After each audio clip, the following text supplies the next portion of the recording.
তো এবাৰ মাঘ বিহু 14-15 তাৰিখে ন জানুৱাৰীতে এবাৰ ইণ্ডিপেণ্ডেন্স ডে 15 আগষ্টত বাহ আগষ্ট পালেগে আৰু খ্ৰীষ্টমাছ 25 ডিচেম্বৰ বাহ খ্ৰীষ্টমাছ পিছুৱাই গ'ল দেই ডিচেম্বৰ পালেগে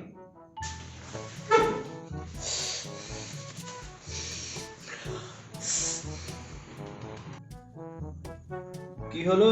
কি গড নিষ্টাকে পাই আছো নতুন বছৰ বুলি কোনোবাই কটি মাৰিলে নি কটিমা হলেতো ঠিকেই আছিলে হাঁহি হাঁহি সহি ললোহেঁতেন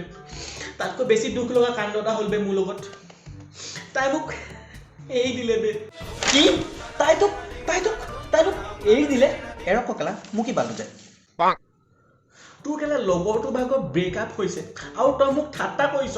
তই যদি মোৰ কেনেবাকে ব্ৰেকআপ হোৱাৰ ৰিজনটো গম পাও নে তই কেলা কান্দি যাবি বে মা কসম কৈছো তই কান্দি যাবি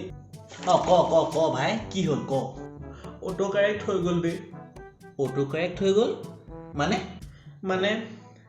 সেইদিনাখন তাইক মই মেছেজ দিছিলোঁ কি কৰিছা বুলি তাই যেতিয়া ক'লে তাইৰ ভাগিনটো আহিছে তাই তাৰ লগত খেলি আছে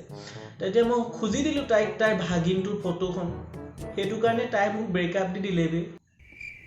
নহয় এক মিনিট দেই মানে তই তাইৰ ভাগিনৰ ফটো খুজিছিলি আৰু সেইটো কাৰণে তাই তোক এৰি দিলে মানে লজিকটো ক'ত বে এনেকৈ নুবুজিবি এই চেটখিনি পঢ় দেচোন দে চাওঁ কি বা হ'ল কেছটো প্ৰথমতে তই তাই সুধিছ হাই কি কৰিছা এই ইমজিকেইটা এনেকৈ নিদিলেও হয় তাৰপিছত তাই কৈছে মোৰ ভাগিনটো আহিছে তাৰ লগতে খেলি আছোঁ সি জানা বহুত কিউট মোক আজিকালি অনুবা মাতে বাহ তাৰপিছত তই ক'লি ৱাও সি বহুত কিউট চাগে ন দেখুৱা আকৌ মোক তোমাৰ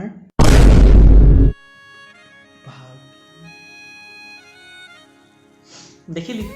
এইটোৱে মোৰ জীৱন আৰু ভাই একো নহ'ব মোৰ দ্বাৰা আপোনালোকে কি চাই আছে লাইক কৰক কমেণ্ট কৰক আৰু শ্বেয়াৰ কৰক আহিছোঁ